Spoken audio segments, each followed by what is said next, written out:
दोस्तों पिछले साल हमारे साथ एक वाकया हुआ था जो आप सभी के लिए जानना बहुत ज़्यादा इंपॉर्टेंट है और इंटरेस्टिंग भी है। हमारा एक क्लाइंट है जो एक सैलरीड पर्सन था, एक मल्टीनेशनल कंपनी में काम करता है जिसका सालाना पैकेज 15 से 20 लाख था, जो हमारे पास आया था अपनी इनकम टैक्स रिटर्न फाइल करवाने के लिए फाइनेंशियल ईयर 21-22 यानी असेसमेंट ईयर 22-23 के लिए। पूरे साल में उन्होंने ना ही कोई रेंट एग्रीमेंट किया था, रेंट पेड किया था, एचआरए का क्लेम नहीं लिया था, ना ही कोई इन्वेस्टमेंट किया था सेक्शन 80C के अंदर, ना ही कोई मेडिक्लेम ली थी। उन्हें इतना नॉलेज नहीं था। लेकिन जब उनकी जो कंपनी है उन्होंने उनका जो टीडीएस है डिडक्ट कर लिया अराउंड 1 लाख से ज्यादा का। अब वो ये चाहते हैं कि वो जो 1 लाख रुपया जो उनकी कंपनी ने डिडक्ट किया था, वो सरकार को जमा किया था टीडीएस के रूप में, वो उन्हें रिफंड वापस चाहिए था अपने इनकम टैक्स रिटर्न फाइल करने के लिए। लेकिन हमने उन्हें सजेशन दिया कि अगर आपके पास कोई भी प्रूफ नहीं है, डॉक्यूमेंट्री प्रूफ नहीं है, अगर आप ये डिडक्शन लेते हैं तो आगे आपको कभी भी दिक्कत आ सकती है। इनकम टैक्स डिपार्टमेंट द्वारा आपको नोटिस आ सकती है फेक क्लेम के लिए।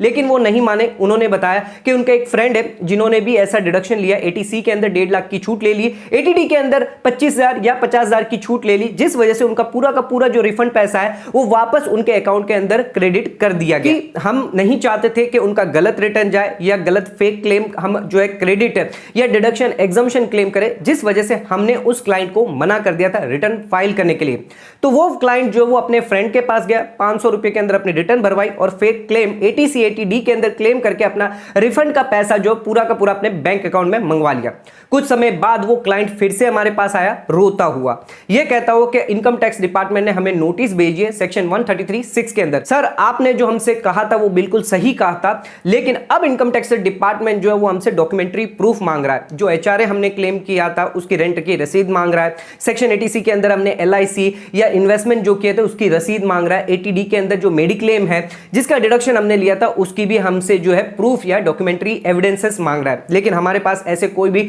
डॉक्यूमेंट्री एविडेंस नहीं है और उस नोटिस के अंदर साफ साफ कहा है कि अगर आप ये प्रूफ नहीं देते तो उस केस में आपको 200% की पेनल्टी भी लग सकती है। आपने भी ऐसी कोई गलती करी है अपना इनकम टैक्स रिटर्न फाइल करते वक्त के अपना फाइनेंशियल ईयर 22-23 यानी असेसमेंट ईयर 23-24 के अंदर अगर आपने भी कोई फेक डिडक्शन ले लिए, एग्जम्पशन ले लिए, जो सैलरीड पर्सन है ज्यादातर, जो जिनका टीडीएस जो है सरकार को जमा कर दिया जाता है एम्प्लॉयर द्वारा, लेकिन वो अपना टीडीएस मंगाने के लिए भी अपने चार्टर्ड अकाउंटेंट है, एडवोकेट है, उनसे ये कह देते हैं कि हमारे पास कोई रसीद तो नहीं है, कोई डॉक्यूमेंट्री प्रूफ तो नहीं है, पर आप डिडक्शन क्लेम कर लीजिए एक बार, बाकी आगे देखेंगे जो भी होगा। लेकिन अगर आप ऐसा करते हैं तो उस केस में इनकम टैक्स डिपार्टमेंट ने पिछले साल भी सेक्शन 133 सबसेक्शन 6 के अंदर कॉल फॉर इंफॉर्मेशन के अंदर सभी सैलरीड एम्प्लॉयज को जो है वो नोटिस भेजकर डॉक्यूमेंट्री प्रूफ मांगे थे। ज्यादातर जो डिडक्शंस थे, ज्यादातर जो एग्जम्पशंस थे वो फेक थे, जिस वजह से उन पर पेनल्टीज लगी है जो मिस रिपोर्टिंग ऑफ इनकम के अंदर आता है। तो दोस्तों ऐसी गलती आप मत करिएगा। अगर आपने अपने इनकम टैक्स रिटर्न फाइल कर दी है और अगर आपने भी ऐसे fake claim, deduction, exemption claim कर ली है तो उस केस में आपको क्या करना चाहिए, कैसे आप उसको सुधार सकते हैं, और अगर आपके पास नोटिस अगर आ जाती है तो उसका रिप्लाई कैसे करना है, कितनी पेनल्टी आपको लगेगी, क्या कॉन्सिक्वेंसेस आपको फेस करने पड़ सकते हैं अगर आपने fake deduction, fake exemption claim किए। आइए जानते हैं आज के इस वीडियो के अंदर। तो दोस्तों आज का वीडियो आपके लिए बहुत ज्यादा इंपॉर्टेंट है। चैनल पर नए तो सब्सक्राइब कर लीजिए और बेल आइकन पर ऑल नोटिफिकेशन पर क्लिक कर लीजिए ताकि आपको आने वाले सभी नोटिफिकेशन रिगार्डिंग हमारे वीडियोस रेगुलरली मिलते रहे। आइए स्टार्ट करते अपने वीडियो को बिना देरी करते हुए।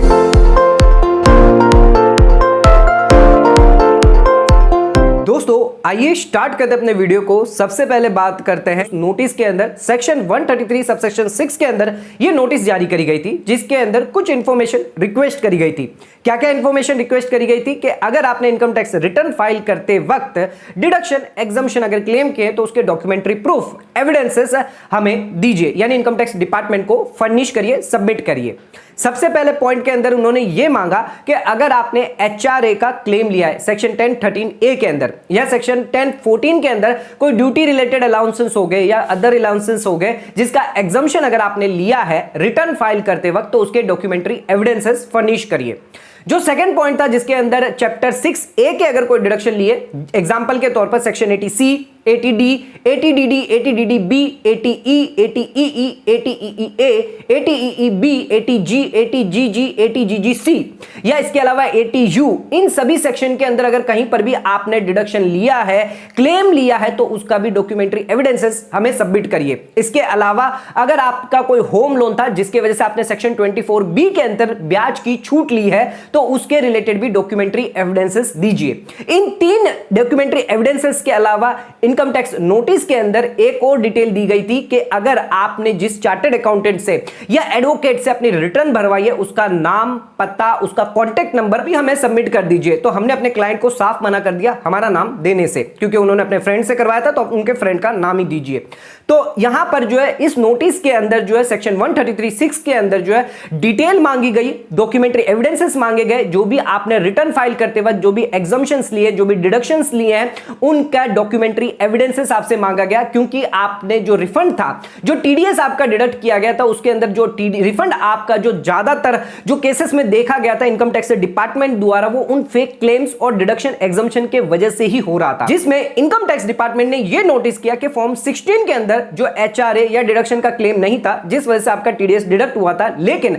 इनकम टैक्स रिटर्न फाइल करते वक्त आपने उस एचआरए का डिडक्शन ले लिया, एग्जम्पशन ले लिया, एटीसी का, एटीडी का, जिस वजह से आपका रिफंड निकल के आ जाता है। 70 से 90% तक जो ऐसे केसेस थे जिसमें जो टीडीएस जो कटा था वो वापस जो है रिफंड के रूप में मंगा लिया था। सैलरीड एम्प्लॉय के केस के अंदर एक नोटिस जारी करी गई थी जिसके अंदर यह भी बताया गया कि 70-90% तक जो टीडीएस है वो वापस रिफंड क्लेम कर लिया था, जिस वजह से इनकम टैक्स डिपार्टमेंट है ऐसे केसेस को स्क्रूटनी कर रहा है और नोटिसेस बेस कर उनसे डॉक्यूमेंट्री एविडेंसेस प्रूफ मांगे जा रहे हैं। तो इनकम टैक्स डिपार्टमेंट ने यह सजेशन भी दिया कि इनको नोटिसेस से पहले अगर वो रेक्टिफाई करना चाहते हैं अपने रिटर्न को, तो वो रेक्टिफाई कैसे करेंगे, आइए इस बारे में भी जान लेते हैं। अगर आपने फाइनेंशियल ईयर 23-24 के अंदर अगर ऐसी कोई गलती करी है तो उस केस में आप उसको कैसे रेक्टिफाई कर सकते हैं। अगर पिछले सालों की अगर कोई गलती है जिसका नोटिस अगर अभी आपके पास आया है या नोटिस नहीं आया लेकिन आपने ऐसी गलती कर दी है पिछले साल की जो रिटर्न आपने फाइल करी थी अभी 31 जुलाई से पहले, तो उस केस में उसको कैसे सही कर सकते हैं, कैसे अपनी जो रिफंड जो आपने क्लेम किया है गलत डिडक्शन एग्जम्पशन से, तो कैसे उसको रेक्टिफाई कर सकते हैं, आइए जानते हैं। आइए अब बात करते हैं सॉल्यूशन के बारे में। अगर आपने भी ऐसे कोई फेक क्लेम लिए हैं, डिडक्शन लिए, एग्जम्पशन लिए अपनी इनकम टैक्स रिटर्न फाइल करते वक्त और गलत तरीके से आपने रिफंड क्लेम कर लिया है, तो उस केस में आप उसको कैसे रेक्टिफाई कर सकते हैं। अगर इनकम टैक्स डिपार्टमेंट द्वारा अभी तक आपको कोई नोटिस नहीं आई सेक्शन 133 सबसेक्शन 6 के अंदर, लेकिन आप चाहते हैं कि आपको कोई पेनल्टी ना लगे, क्योंकि 200% तक की पेनल्टी लगती है अगर आपकी मिस रिपोर्टिंग ऑफ इनकम होती है, नोटिस से पहले अगर आप इसको सुधार देते हैं तो उस केस में आपको कोई भी पेनल्टी लागू नहीं होगी। जो भी एडिशनल टैक्स निकल के आएगा सिर्फ आपको 12% सालाना के हिसाब से आपको सिर्फ ब्याज देना होगा, लेकिन आप पेनल्टी से बच सकते हैं। जिसके लिए आपको क्या करना होगा आइए जानते हैं। सबसे पहले बात करते हैं फाइनेंशियल ईयर 22-23 असेसमेंट ईयर 23-24 के लिए, जिसकी इनकम टैक्स रिटर्न अगर आपने फाइल कर दी जिसके अंदर आपने गलत डिडक्शन एग्जम्पशन क्लेम कर लिए, तो उस केस में आप अपनी रिटर्न को जो है वो रिवाइज करवा सकते हैं। रिवाइज करने की आखिरी डेट है 31 दिसंबर 2023, यानी असेसमेंट ईयर खत्म होने से 3 महीने पहले आपको रिटर्न को रिवाइज करनी होगी। आपको एक्चुअल जो इनकम है आपकी वही दिखानी होगी, आपको जो डिडक्शन थे, जो एग्जम्पशन आपने लिए थे, वो आपको क्लेम नहीं करने होंगे। अगर आपको इंटीमेशन आ गया 143(1) के अंदर, तो उस केस में आप रिवाइज रिटर्न नहीं बल्कि आप रेक्टिफिकेशन जो है 154 के अंदर डालकर जो है रिटर्न को जो है रेक्टिफाई करवा सकते हैं, यानी रीप्रोसेस करवा सकते हैं। अब दोस्तों उन लोगों की बात करते हैं जो असेसमेंट ईयर 21-22 या असेसमेंट ईयर 22-23 के अंदर ऐसे क्लेम कर चुके हैं, एग्जम्पशन डिडक्शन फेक क्लेम कर चुके हैं और रिफंड मंगवा चुके हैं। अगर उनको अभी तक नोटिस नहीं आई है लेकिन आगे फ्यूचर में आ सकती है, कभी भी कॉल फॉर इंफॉर्मेशन की आपको नोटिस आ सकती है सेक्शन 133 सबसेक्शन 6 के अंदर, तो वो नोटिस से बचना चाहते हैं, पेनल्टी से बचना चाहते हैं, तो उस केस में वो अपडेटेड रिटर्न फाइल कर सकते हैं। सेक्शन 139(8)(a) के अंदर अपडेटेड रिटर्न फाइल कर सकते हैं। जो भी एक्स्ट्रा टैक्स निकल के आता है वो टैक्स जमा कर सकते हैं सेक्शन 140(a) के अंदर, और जो भी ब्याज होगा वो आप दे सकते हैं। इससे पेनल्टी से आप बच जाएंगे। तो अगर आप रिवाइज रिटर्न कर देते हैं, जो करंट असेसमेंट ईयर के लिए आपने रिटर्न फाइल करी है, तो सेक्शन 139 सबसेक्शन 5 के अंदर रिवाइज रिटर्न अगर आप फाइल कर देते हैं, अगर पिछले सालों की अगर असेसमेंट ईयर है, पिछले 2 साल की अपडेटेड रिटर्न जो वो आप फाइल कर सकते हैं, जिसके अंदर आप एक्चुअल जो है अपना क्लेम दिखाकर, एक्चुअल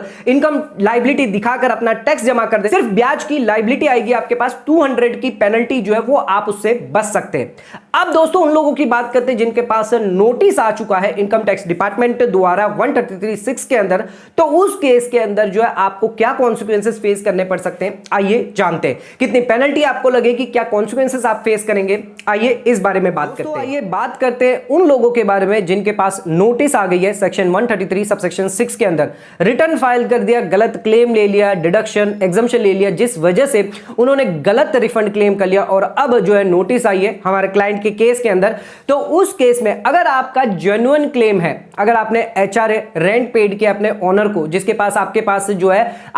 जो है रेंट रसीद है, रेंट के एग्रीमेंट के डॉक्यूमेंट है, आपने एलआईसी ली है, अगर एलआईसी का रिसिप्ट है आपके पास, एटीडी की मेडिक्लेम लिए, मेडिक्लेम का प्रूफ है आपके पास, एजुकेशन लोन लिया है या होम लोन लिया है तो उसका अगर स्टेटमेंट है, प्रूफ है, तो उस केस में आप इनकम टैक्स पोर्टल पर जाकर अपना जो रिप्लाई है वो सबमिट कर सकते हैं। ई प्रोसीडिंग के अंदर जाकर आप अपना रिप्लाई सबमिट कर सकते हैं। आप अपने डॉक्यूमेंट्री जो भी आपके पास एविडेंसेस है, हाउस रेंट की रसीद हो गई, एचआरए का जो रेंट एग्रीमेंट हो गया, या फिर अगर आपके पास एलआईसी डॉक्यूमेंट रिलेटेड कोई अदर प्रूफ है, डोनेशन अगर आपने लिया है या पॉलिटिकल पार्टी को कंट्रीब्यूशन किया है तो उसकी जो रसीद है, ये सभी प्रूफ जो है वो आप अटैच कर सकते हैं। अगर आपके प्रूफ जेन्युइन लगे इनकम टैक्स डिपार्टमेंट को, अगर जेन्युइन है तो उस केस में आपको कोई भी पेनल्टी नहीं लगाई जाएगी, ना ही कोई इंटरेस्ट आप पर लगाया जाएगा। लेकिन दोस्तों जिन लोगों का फेक क्लेम है, जैसे हमारे क्लाइंट के केस में, तो उस केस में तो आपको इंटरेस्ट भी लगेगा, 12% तक का आपको इंटरेस्ट लग सकता है। इसके अलावा आपको 200% की पेनल्टी लग सकती है, यानी 1 लाख का रुपया रिफंड जो है आपने मंगवाया था, जिसकी वजह से आपको 2 लाख,